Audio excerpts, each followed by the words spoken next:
How members are continuing protest action. Patients were severely inconvenienced at some hospitals, with workers even leaving their posts and taking to the streets.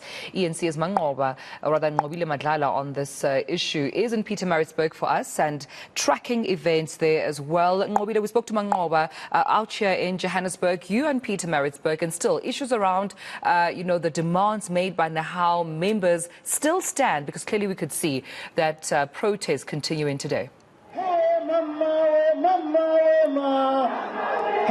Well, at this point, Nahal is en route, of course, to the legislature, and we understand that they're asking for the MEC in the Treasury in KwaZulu-Natal to basically take their memorandum. So this is why they're deciding to march. And of course, in their memorandum, some of the things that they are going to be highlighting is a 10% pay hike that they have been asking for since last year. And of course, also just talking about the fact that there needs to be more people that are hired into the sector, as they say that they find themselves having to do more work. So I'm going to bring in now Ubabzola Sapete to speak to us. I mean, you're almost at the legislature. Do you think they are going to answer to your demands? You're almost at a point where you can give your memorandum. Do you think this march is going to help? Yes, certainly. It's reinforcing what we are doing. And this march is within the context of fighting against austerities, which really they deny us our right to better wages. That's why we think that is going to add more value, because the memorandum will have to go to the minister so that the minister can show or can see how members of NEAU feel for being robbed daily by the employer in terms of compensating them. I mean, this march has received quite a lot of criticism, talking about the fact that, for example, there are 4 people that they've said that have passed away that could potentially be from the march. As Nahal, what would you say to these issues that are rising right now? On record, the Deputy Minister this morning had clarified the fact that you can't relate the death of those babies to the team. We are yet to hear what they are going to say. But we are confident that this strike have never killed anyone else. And the government is accountable for whatever happens in the hospital. And unfortunately, it's a situation where we have lost young ones, potentially who will be presidents of the country tomorrow. But it can't be associated with us. It can't be accused. We are not culprits, we are not killing, we are not part of the genocide. It can't be correct. And today, the court has reserved the judgment, and we are yet to see what will be the outcome of court on all these allegations packaged into what we are doing today. So we'll hear on Monday. And I mean, also there was talks around the legal and the illegality of this march. Tell us a bit about what happens to these people post the march.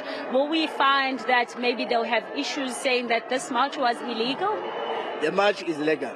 That's why I caught.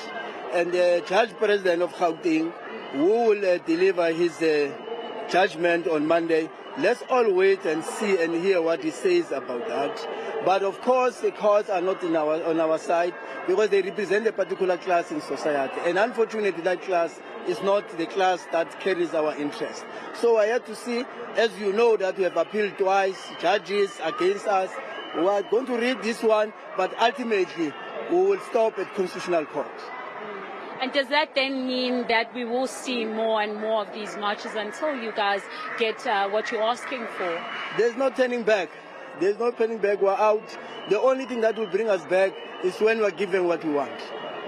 And I mean, there are also some of the members that are out there that are public members that still need assistance. And I mean, these people that are here are essential to many people right now who need assistance.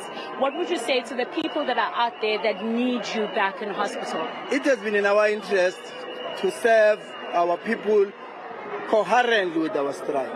We have written a letter a week before the strike to all departments of health across the country, asking them to arrange a meeting so that there are plans put in place.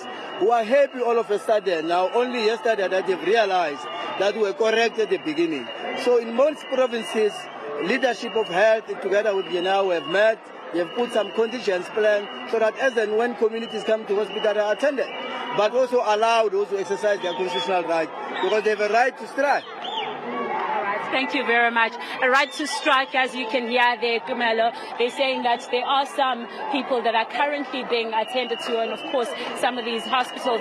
And we were at Grace Hospital, where we also saw quite a heavy presence of security cluster. And you'll remember that the MEC in KwaZulu-Natal of Health did say that they are speaking to the security cluster to also put an emphasis and make sure that they assist and stop the disruptions, because people still need assistance besides all that is currently happening. So let's just listen into them as they sing, and basically it continues.